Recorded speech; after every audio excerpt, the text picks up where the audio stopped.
Welcome to another edition of the Defo Show with Lubie right here on the 5 Reasons Sports Network. The University of Miami has been in a lot of news recently with their hiring, the bringing back the chosen one, the savior, Mario Cristobal, after some success, a lot of success at Oregon, getting them into Rose Bowls, winning Pac-12 championships. The chosen son of the Miami Hurricanes program comes back home to Miami to save the Miami Hurricanes college football program. He puts together a tremendous staff, and things are looking bright when it comes to the football side of things. Well, that's not the only thing looking bright with the Miami Hurricanes program, because the men's basketball team seems to have punched its ticket to the big dance, NCAA Tournament. They seem set to return to the big dance. We talk with the one and only, the head coach of the men's basketball team, friend of the show, a guy that we are huge fans of.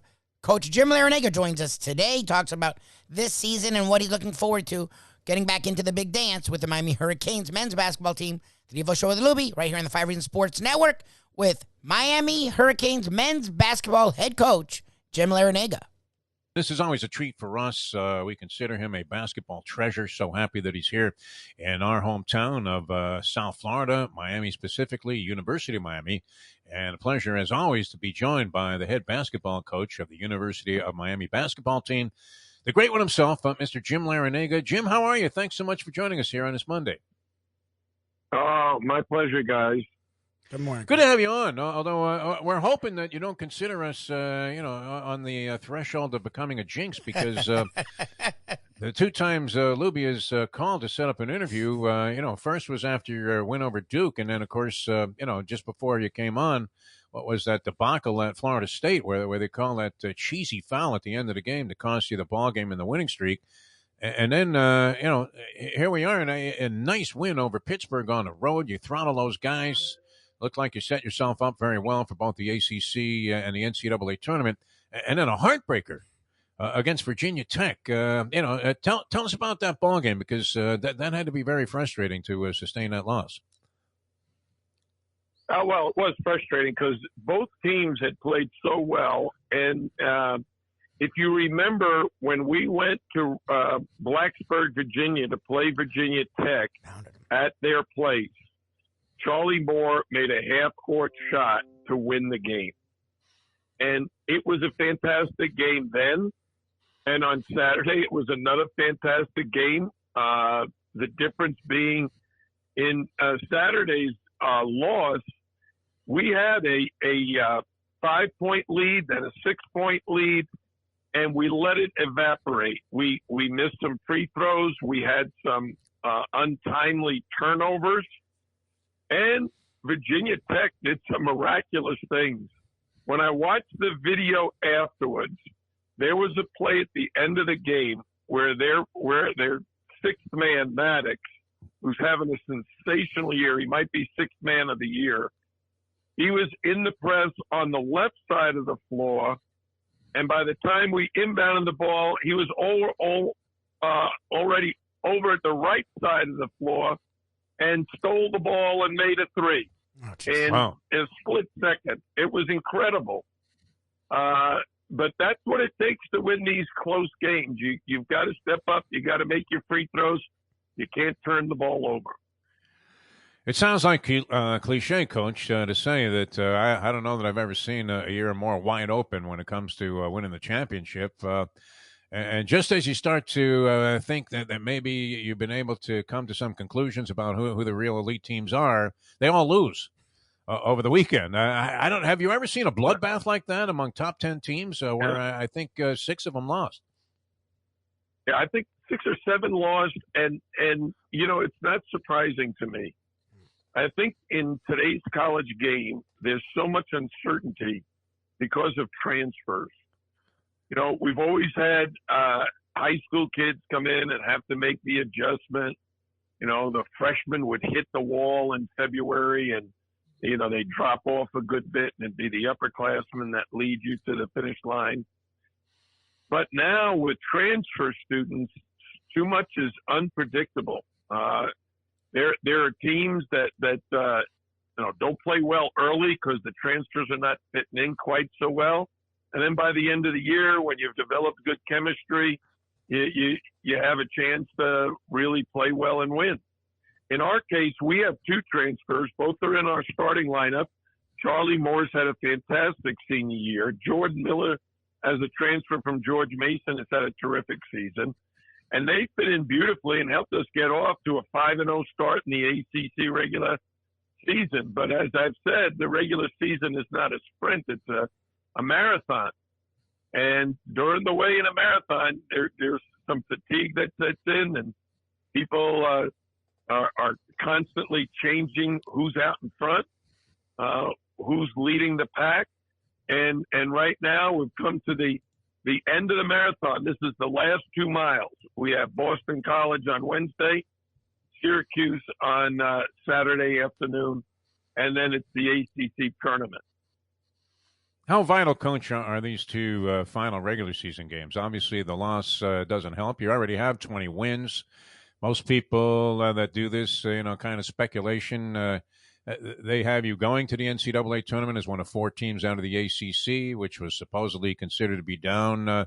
What's your approach on these last 2 regular season games, and how easy is it to keep your team focused on the relative importance of these games when talk starts to surface? I'm sounding like Nick Saban here. That they're definitely going to the tournament. They look like they're in. So how do you approach this from a mental standpoint in terms of communicating to your players the meaning of these games? Well, these games are hugely important because of how the selection committee makes its choices, and they're going to look at your body of work. And you want to impress them. If we had beaten Virginia Tech on Saturday, that would have been a huge step in the right direction for us. But winning on the road is the single most difficult thing to do in college basketball. Fortunately for us, we have proven to be very efficient on the road. We are 8-2. Only Duke in our league has as many road victories as us. We've also been very good in the way they establish your candidacy for the NCAA tournament. They look at your resume and especially your record in Quad 1. And Quad 1 are supposedly your most difficult games. And right now we're 4-1 in Quad 1. Again, only Duke has more Quad 1 wins. They have 5. So we feel pretty good about that. But, they also talk about bad losses. And we have a few of those, but almost everybody in the country has a few of those. So hopefully this will be a good week for the Hurricanes. And hopefully we'll go into the ACC tournament feeling good and playing well. And most importantly, being healthy. We've got to stay healthy. This has been a very healthy year for us. We've only had one of our starters out. Sam Wardenberg missed 2 games with COVID over the Christmas break, but we were able to win those 2 games. So we've stayed healthy throughout this regular season, and hopefully it'll continue into March. We're talking to the one and only Coach Jim Larranaga, men's head basketball coach. Miami heads to Boston College this Wednesday as they sit there 4th in the ACC right now, tabbed to go to the NCAA tournament. Coach Defo touched on it there. It's interesting. It's rare for me to hear this about the ACC, no matter how much parity is in college basketball and college football. ACC always seems to be top 2 or 3. This year is supposedly a down year. But as you look up and down the conference, you still see every single night teams like Duke or the upper echelon struggling. What do you say to those people that say this is a quote-unquote down year for the ACC? Well, I just think that there is so much parity in college basketball now. And, Duke probably has what the NBA scouts would consider the best talent. Yeah. They have 5 starters who are projected to be first-round draft choices. Jesus. Can you imagine all 5 of your starters projected to be first-round draft picks? So they're extremely talented, but they're young. Some teams, like Wake Forest, has 5 transfer students. 5. the Duke Blue Devils have 5 first-round draft choices, Steve Forbes drafted 5 transfers. That's funny. Wow. And that's what makes college basketball so complicated. What Steve has done at Wake Forest is he's brought in older guys, transfers. They got a guy from Oklahoma or a guy from Indiana State. They got guys from all over the Midwest coming to Wake Forest, and it's helped them win over 20 games this season. And when you have that, there's a lot of unpredictability. And one of the things, and I'll use Virginia as the example, did you see how they lost over the weekend to Florida State? Yeah, that was a heartbreaker. Oof. God. 1 second left. Yeah. Florida State's got to go the length of the court. Yep. They throw a baseball pass or a football touchdown pass to a guy 30 feet from the basket. Yep. Matt Cleveland catches it in midair, hits the ground, and launches an off-balance prayer, and it's answered. They made it, yep. It switches, and Florida State beats Virginia at Virginia, which is a huge upset considering that Florida State had struggled so mightily since 3 of their top players went out with injury. So the unpredictability of the game of college basketball has been probably more true in the ACC than any other league. And you're going to see that. I hope that we can play well this last week. I hope that we do well in the ACC tournament. We'd love to win the ACC tournament and go in as an automatic qualifier. But I know that every coach and every team is thinking the same thing. Yeah. Once you get into the tournament, your regular season record is over with. Everybody starts out 0-0, and you just have to play great that first week in March. The great Jim Larranaga, head basketball coach, with us here on Ion Channel, the Defo Show. Jeff DeForest, Mike Lubitz. I couldn't help but think a couple of things popped up when you were talking about that circus ending to the Virginia-Florida State game. And I'm sure, we've seen it. You've incurred your share of losses in this fashion. What stays with you longer, Coach? The thrilling victories or the so-called agony of defeat type of losses like that where, it just seemed impossible, to find a way to end up in a loss column in a game? What stays with you? And do you have the SID remove the sharp objects from the locker room in situations like that before you go in there? Because you're pretty calm, Jim. I mean, you seem to handle everything with the same, Pat Riley type of ease. Well, the wins are very enjoyable and very satisfying for the moment. Yeah. Like by the time I leave the locker room after the game, my mind has shifted to the next opponent. You don't really celebrate for very long. You can't let the win linger and live in the past. You got to immediately start preparing for the next one. The loss is a lot more difficult to shake.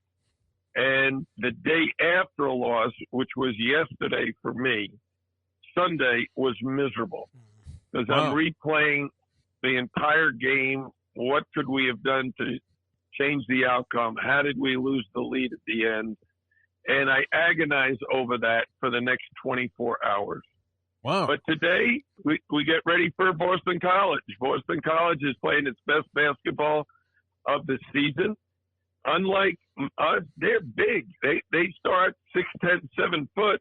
Oh, wow. We're not nearly as big as Boston College. They're very athletic on the perimeter. And they've won 2 of their last 3 games and have played very well. They beat Florida State the last week. So we know they're very, very capable. It's going to be senior day for them. So we know their players will be ready to go. And my team, our Hurricanes team, has been very focused and doing a good job. These games, almost every one of them comes down to the last minute of play. The last minute, it's very unusual that with a minute to go, the game is not still in doubt. And We had a great road victory at Pittsburgh. We were up 20 at the half. We were up 30 with 5 minutes to play. That is highly, highly unusual. That doesn't happen but maybe once or twice in a season. And interesting. Most of these ACC games come down to the last minute. It's interesting because, I touched on something.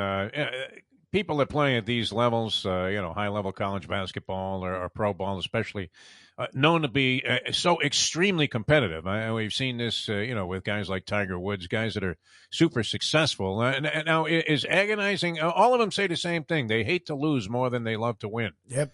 And you sort of expressed that. I mean, where you're already thinking about the travel arrangements and schemes for the next game after a big victory, and then this cost you a day of your life agonizing over this loss. Do you think that that's a key component in being a top-notch competitor? Right? That sort of theory that hating to lose is more important than loving to win. Well, I do. I think competitors, they I guess you almost always just think we're going to win. We're going to win. We're going to win. We're going to win. And so you take winning for granted. You don't want to, but if you win, you say, yeah. We play well. We're going to win. So, that's the way it always is. But when you lose, you're in shock. You're like, how did we lose that game? And then you reevaluate, what did we do wrong? How could we do better? And how can we improve? And what's going to be the state of mind of my players the next day, the next practice, the next game? How do we help them put this loss behind us and get ready to play well the next time out? It's kind of interesting, too. I mean, is a Cinderella story brewing here with Coach K? Because it seems to me, and you own Duke, which is great, Coach Larranaga, and we thank you so much for that, because there's nothing more enjoyable than seeing the Blue Devils lose at home to a Hurricane basketball team coached by Jim Larranaga. And it happened this year already, but it does seem like whatever vulnerability they had early in the year, they seem to have solved. You mentioned, the star power they have, but is Duke possibly playing some of the best basketball in the country right now? Oh, I definitely think they are. I think, again, freshmen early in the season, they got themselves off to a great start. They were ranked number 1 in the country at one point. They were ranked number 2 in the country when we played them in Durham and were able to beat them. Florida State turned around and beat them when Florida State was at full strength. But that's at a time kind of early in the regular season where the freshmen are maybe learning their roles. A.J. Griffin at that time was not healthy and was just coming back for the first time. So he was not in great shape and hadn't figured out whether he was going to be a sub or a starter or a double-figure scorer or, just a guy who, rested one of the starters. So you have things that occur during the season that lend itself towards you're either getting better or you get worse. There is no standing still. And in Duke's case, they are continuing to get better. I think a lot of ACC teams are like that. I think we've improved dramatically during the course of this season. We lost 3 games in November that really helped shape our season because those losses let me and my coaching staff know, hey, these are the areas we've got to address if we're going to succeed. And then we went undefeated in the month of December and only lost 2 games in January. So the competition is always tough, and you've got to keep working and getting better and better day after day, game after game. All right. We appreciate your time as always, Coach, but we do have to run 2 quick things by, if you don't mind. The first, will you be using any of the video from the NBA All-Star game in any of your defensive classroom sessions? And does that even represent token pressure from the old days in the parks in the Bronx? Yeah, we're trying to get our guys to defend like the guys who guarded Steph Curry. Well, he was shooting from the Coke machine, literally. God There actually was a Coke machine at the midcourt stripe. I mean, we have to go old school with you. This guy's name has come up a few times here on the show, surprisingly, but maybe since you know us and we love this kind of thing, and you're great at illuminating who these guys were, but I had the nickname wrong. I thought it was a flounder. It was a whopper. What do you remember of Billy Pulse, who's a very popular player with many of our older fans out there? Billy Pulse, the whopper. Okay, so Billy Paul I knew you'd have a story. It's fantastic. Wait, let him go. I'm ready now. He took a deep breath. He's ready. Yeah. All right. So Billy Paul, the Whopper, played at St. John's University. My generation, I played at Providence. John Warren and Carmine Calzanetti. And his name begins with a D. Carmine Calzanetti. There's Joe one. Dupre. Joe Dupre. So Carmine Calzanetti, Joe Dupre, Love it. John Warren, Ralph Abraham, and Billy Pauls was St. John's starting lineup against my Providence College team. And in the previous games, I had 30, 26, and 25 going into St. John. Nice. And Lou Conaseca was the coach. And as soon as I crossed midcourt, they double teamed me, and I didn't get many shots. It was my first college game not scoring in double figures. I had 8 points, and Wow. Billy Pulse was unstoppable. He was 6'11". I don't know what he weighed, 260, 250. He was big, yeah. He looked like Lambeer. Yeah. And he had a beautiful shooting touch. He had a beautiful jump shot. He could go to the top of the key and make what now would be considered 3-point shots. Back then they were just twos. And St. John's beat us pretty good that day. I was a sophomore. I think Billy was a junior or senior that year. And then he ended up playing in the ABA, had himself a very nice pro career, and was a terrific guy. I remember Carmine Is that enough of a story for you, Defo? You always nail it. Yeah, that was tremendous. That's the I mean, I didn't know that you were Always. going to. When you took the deep breath, we knew you had a story, which is fantastic. And Calzanetti sounded like a name of a guy who should have been working the corner as a cut man for Jeff LaMotta, but he was a pretty clever player, as I remember, although not necessarily an enormous scorer. But, of course, with us, it's a household word. So we can't thank you enough for that illustration and, that story. Coach Larranaga, best of luck. We'll look forward to talking to you again, hopefully before the ACC tournament. And then, of course, best of luck in trying to make it into the NCAAs, which we're saying is happening. Yeah. So, you might want to make sure these guys are extra psyched for Boston College and Syracuse. So, thanks so much for being with us. It's always a pleasure, my friend. My pleasure. Right, See you guys. Thanks a lot. That was the best. I'm like, Billy Pulse. I'm like, why would you do that to the man? And then he's like, Whopper. well, you know, Billy. Like, Coach, how the hell? Every time. It's my favorite part of the Larranaga interviews, man. That was once again men's basketball head coach Jim Larranaga. This is the Defo Show with Lubie right here on the 5 Reasons Sports Network. Appreciate you tuning in. Appreciate you tuning in to us today again. Like I say each and every time, you can check us out Monday through Friday from 7 to 9 a.m. Eastern live, Iron Channel. Just Google the Defo Show, DEFO. And check out our entire show. We had John and Jimmy for Dateline Dolphins. Talked a lot about Miami Hurricanes football. Talked about the college football world, NFL, and a little bit of golf. So if you missed that, check that out. And you can always check us out on the Believe Podcast Network, Believe.com, search After Hours. Today, Rick Prado, former CIA officer. Black Ops is his book. Talks about his time in the CIA as a kid who came over from Cuba at 9 years old on his own. He was sent over to America, lived in orphanages, made his way into the CIA, become an officer, handled with a lot of things, and also timely with what's going on with Russia, between Russia invading Ukraine and the world getting behind Ukraine.